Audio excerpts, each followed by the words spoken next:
আজকের নাস্তা ছিল আমাদের সকাল সকাল পরোটা। যদিও বা নাস্তাটা খেতে অনেক দেরি হয়ে গেছে, একজন একজন করে খাচ্ছে কারণ সবাই একসাথে ঘুম থেকে উঠে না। তো আমি এখানে পরোটা ভাজতেছিলাম। পরোটা আমার আগেই ফ্রিজে বানানো ছিল, শুধু নামায়ে ভাজতেছিলাম। তো আমি এখন মাদ্রাসা থেকে আসছি, মেয়েকে দিয়ে এখানে এক চুলা আবার ভাত বসাই দিছি। সকালে নাস্তা খেতে একটু দেরি হয়, আজকে গরুর নলি নামাইছিলাম ফ্রিজ থেকে। আর এখানে গরুর কলিজা ছিল আর একটু, সেটা নামালাম। আজকে আমরা এগুলো রান্না করব। তো এখানে একটা চর্বির পুরা একদম পিস বড়, এটাতে রক্ত মাখা। তো আমরা তো তখন এইভাবেই ঢুকে রাখছি, দেখি নেই।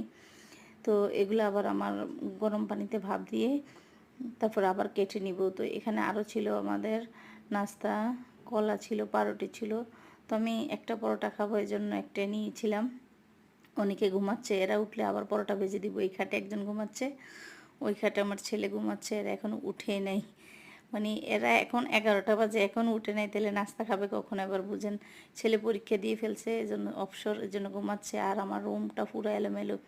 এখান দিয়ে আবার বারান্দা দিয়ে দেখতেছিলাম বৃষ্টি ঝরছে, আর বাহিরে মানে ভালোই লাগতেছে, চারিদিকে একদম সবুজ। ওই যে একটা বাড়িতে রান্না করতেছে লাকড়ির চুলাতে, ধোঁয়া। আমার তো ভালো লাগছে, আমি তো ধোঁয়াটা দেখতেছিলাম। তো এখানে আবার বারান্দায় দাঁড়াইলে দেখি যে সবুজ সুন্দর, ওই পাশে একটা পুকুর দেখা যায়।